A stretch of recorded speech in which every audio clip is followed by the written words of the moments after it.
Արդեն ավելի քան 2 շաբաթ հացադուլի մեջ գտնվող արցախցի հասարակական քաղաքական գործիչ Արթուր Օսիպյանի կալանավորումը շարունակում է հանրային եւ իրավապաշտպան շրջանակների ուշադրության կենտրոնում մնալ։ Կառավարության նիստից հետո լրագրողների հետ զրույցում Մարդու իրավունքների պաշտպան Անահիտ Մանասյանը հայտարարեց, որ Օսիպյանի ձերբակալությունից հետո իր հանձնարարությամբ ՄԻՊ աշխատակիցները մեկնել են նրան տեսակցելու։ Սակայն ըստ պաշտպանի Օսիպյանը հրաժարվել է առանձնազրույց ունենալ ՄԻՊ ներկայացուցիչների հետ եւ ներկայացնել իր իրավունքներին առնչվող խնդիրները։ Գաղափարն այն է, որ տեղի ունենա անձի հետ առանձնազրույց, ինչպես մնացյալ բոլոր դեպքերում, եւ անձը ներկայացնի իր իրավունքների հետ կապված հիմնական խնդիրները,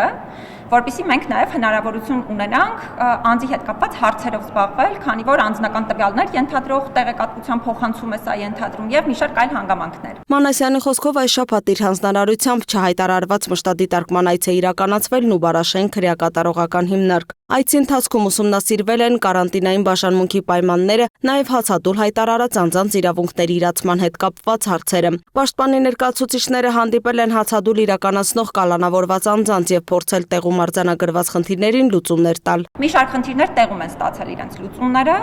նկատի ունեմ քրեակատարողական հիմնարկի հետ կապված։ Հիմա ես իր վիճակի վերաբերյալ տեղեկատվություն բնականաբար ինձ թույլ չեմ տա ներկայացնել, որովհետեւ դա նաև բժշկական գաղտնիք կամ միգուցե անձնական տվյալ ներկայացնող տեղեկատվություն է իրենից ենթադրում, բայց մենք նաև պաշտոնապես կստանանք, քանի որ անձը նաև հետագայում հենց դիմել է մեզ, այսինքն դիմում է հասցեագրել, մենք նաև